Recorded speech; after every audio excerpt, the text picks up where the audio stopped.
This video is brought to you as part of the Paired Health Mobile Medical Care Educational Series. Hi, I'm JB Powell, Director of Implementation Services at Paired Health. I'm here today with Dr. Mike Watson, Medical Director at Paired Health, to introduce you to how to conduct a home visit 101. Thanks for joining us, Dr. Watson. You're welcome. Glad to be here.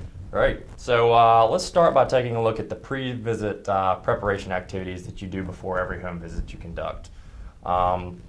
So that being said, what do you do prior to arriving at the patient's home, preparing for the visit, reviewing the EMR, etc.? What are some of the things that you like to do on a consistent basis? Yeah, well, I like to really look at the discharge summary from the hospitalization, or if they were in the emergency department, the encounter in the emergency department. That can really give you some very vital information, as far as the clinical status of the patient, prior to him leaving the hospital. It can kind of give you a lot of information about what the hospitalist or the ED physician was, their thoughts and impressions. And then it can also give you a list of medications that the patient's on, which is very important when we go and do the hospital visit. There'll be times when you need to actually talk to the hospitalist or the ED physician, and so if you review the summary before, many times you'll know specific questions that might need to be asked of the hospitalist or ED physician. And then it's really important to try to get in touch with the patient, make sure they're going to be home, have their medications together, so that you won't be wasting a lot of time when you get there trying to find medications. Gotcha. So that's what you do in preparation before the visit. About how long does that take for each patient, typically on average? Yeah, probably about, I'd say, to review and if you need to call the hospitalist, 15, 20 minutes maybe, something like that. So you've done your pre-visit preparation. What happens once you arrive at the patient's home? Yeah. What's a standard initial visit go like? Yeah, the most important thing is to assess the clinical status of the patient right then. You really want to know what's the clinical status of the patient now versus what you have obtained from looking in the chart. Is he worse? Is he better? Is he the same? You want to, of course, look over the medications, do med reconciliation, make sure they're taking what the chart says they should be taking and what the physician who saw them previously felt like was the best thing for them.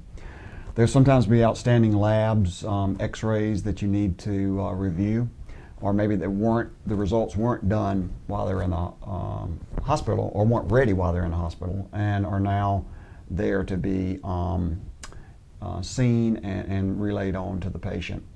And then there's patient education.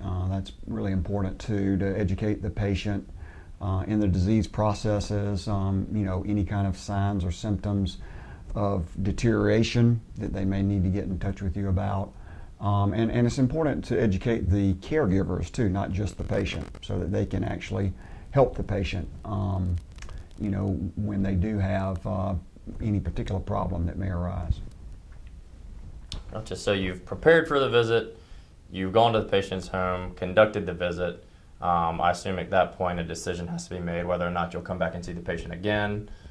Maybe not, maybe they're doing well and that's not needed. So what are some of the activities that you do in closing out an initial patient visit, both at the end of the visit and then once you leave the patient's home? Yeah, well, that's right, JB. The most important thing is to be sure that they have some connection to medical care when you leave the home. Now the connection can be their PCP. If they have an established PCP, make sure that they have an appointment, make sure they have a time to go. If they don't have an established PCP, start the process of helping them to find one. And this can be through a patient navigator. This can be through sometimes just friends or family who have primary care providers that they like. Sometimes there are other service providers too, home health or palliative care, or servers of durable medical equipment, things like that you want to be sure that those are wrapped up too, or at least the process is initiated when you leave the home. And then last thing is, if Paired Health, if you're going back to the home, to make sure the patient understands when it's going to be, what time it's going to be, so that they can be prepared to see you when you come. Well, there you have it. That's Conducting a Home Visit 101.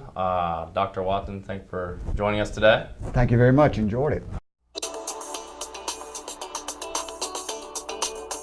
Thank you for watching this segment of the Paired Health Mobile Medical Care Series. Remember to check out the rest of our series and much more at www.pairedhealth.com.